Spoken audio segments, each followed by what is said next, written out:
il y a, dans tous les pays occidentaux et sans doute dans le monde, un très puissant lobby pédophile que j'appelle ce qu'on appelle la pédocriminalité de réseau, où des enfants sont volés pour être vendus et stockés dans des cérémonies de sacrifices, etc., ce qui n'est pas délirant. Élise Lucet elle-même, Élise Lucet qui présente le journal de la 2, avait une fois fait quelque chose de très respectable dans sa vie, qui était une longue enquête télévisée que nous remettrons en lien, où elle montrait la réalité absolument incontestable de ces réseaux pédocriminels d'élite. Marie, c'est ainsi que nous l'avons nommée, a écrit cette lettre de sa propre volonté. Marie et son frère, que nous appellerons Pierre, affirment que leur père et d'autres adultes les auraient violés et terrorisés au cours de cérémonies étranges. Ici, elle nous parle de son père et des lieux où il les aurait emmenés. Il y avait un endroit à Paris dont lui c'était le chef. Donc il disait qu'il était un grand mage et qu'il s'appelait Bouc-Nobourg. Et dans cet endroit, ils avaient des grandes robes blanches avec des bords dorés. Puis ils faisaient des prières, ils violaient les enfants, ils leur faisaient peur et puis il y avait plusieurs autres gens aussi qui nous violaient. Puis ils nous attachaient aussi sur des tables et puis ils nous frappaient ou ils nous mettaient des aiguilles auprès des yeux pour nous faire croire qu'ils voulaient nous crever les yeux. Et est-ce qu'il vous faisait réellement du mal? Est-ce qu'il vous donnait des coups? Oui. Je peux vous dire ce qui m'a sauté le plus aux yeux. Je m'attendais absolument pas à voir cela. Ce qui m'a sauté le plus aux yeux, c'est que j'ai connaissance d'un gamin qui m'a fait un dessin exactement le même que le dessin de la gamine.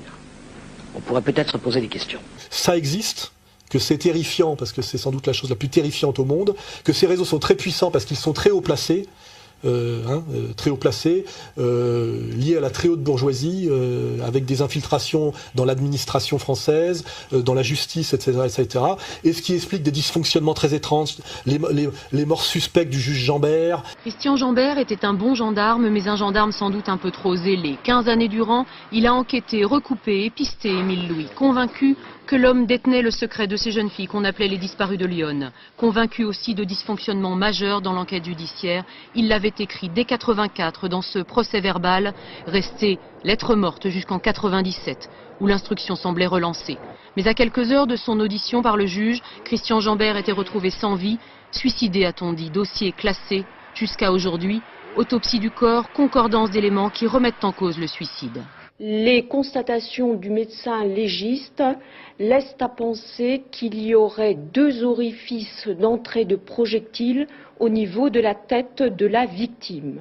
Il faut nous expliquer comment on peut se mettre 2 balles dans la tête d'angles différents et comment surtout on peut ne pas le constater quand on découvre le corps du gendarme Jambert et quand on donne le permis d'inhumer.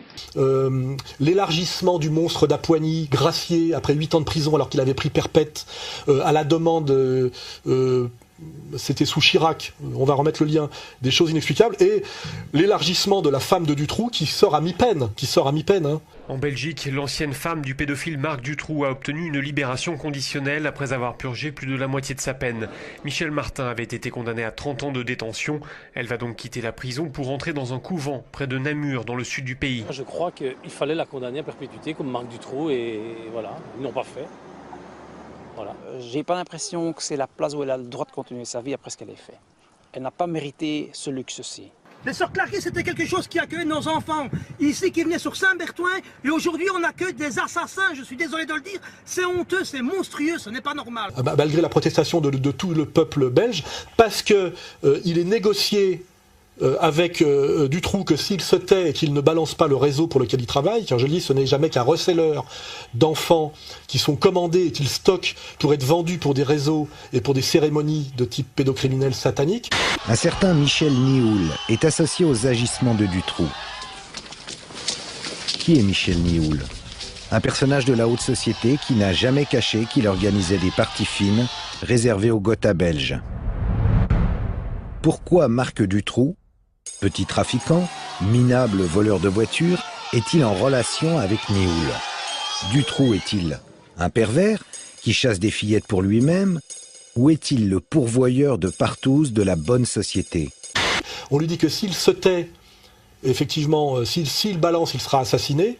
Il y a beaucoup de morts dans ces histoires-là, mais s'il se tait, effectivement, sa femme sera libérée à mi-peine, comme le monstre d'Apoigny a été libéré au bout de 8 ans alors qu'il avait pris 23 ans incompressibles.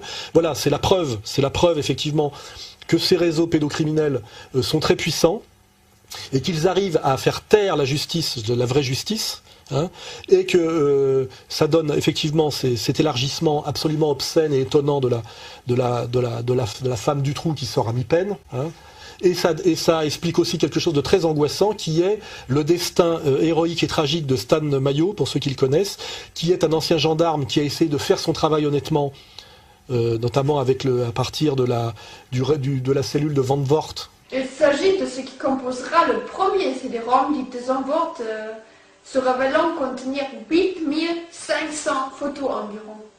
Ces photos mettent en scène tout d'abord des enfants dénudés dans des poses suggestives, puis de très nombreuses photos immortalisent des actes d'attouchement, de viol. Et l'abomination va crescendo jusqu'à des viols de bébés, des scènes de torture allant jusqu'à l'usage de fer à repasser, d'électrodes. L'horreur va jusqu'à la mise à mort d'une enfant par égorgement au couteau. Stan Mayo est en grave difficulté en ce moment. Il est dans la clandestinité, il est poursuivi, recherché, parce qu'il a essayé de faire un travail assez honnête et assez intègre sur la réalité de ces réseaux pédocriminels couverts par les hautes instances politiques. Et que donc je m'inquiète publiquement effectivement du sort de Stan Mayo, qui semblerait avoir disparu récemment. Je ne sais pas trop ce qu'il en est. Mais... Les images sont abominables. Parler du viol d'un bébé, ça paraît, c'est inconcevable. D'un seul coup, on le voit. C'est-à-dire qu'on est obligé de se dire ça existe. Il y a des gens qui violent des bébés. Tu tues les enfants? Comment tu le sais, ça? Parce que j'aime plus.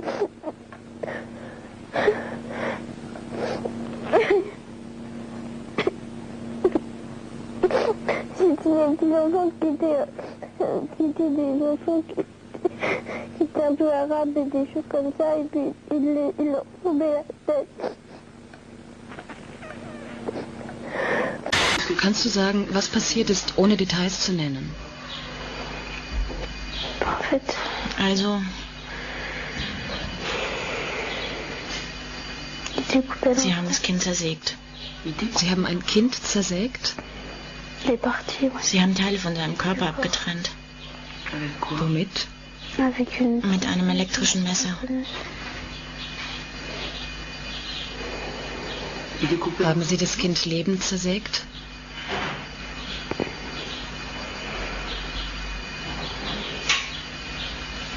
Und dann haben Sie es getötet? Nein, Sie haben es leiden lassen.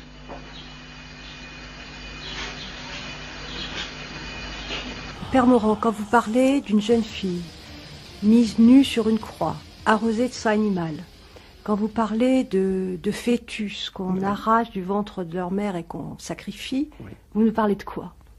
Je vous parle de personnes que j'ai rencontrées, que j'ai aidées, accompagnées pendant des années.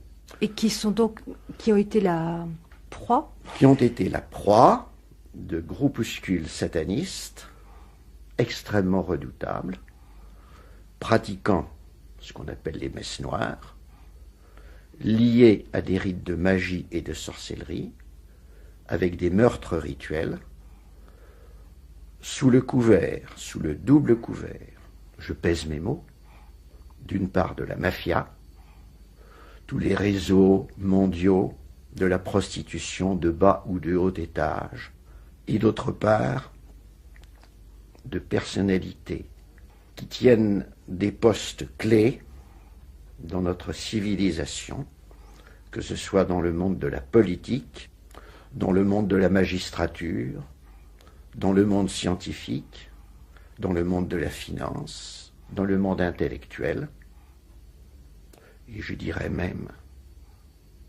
hélas, 3 fois hélas, dans le monde ecclésiastique.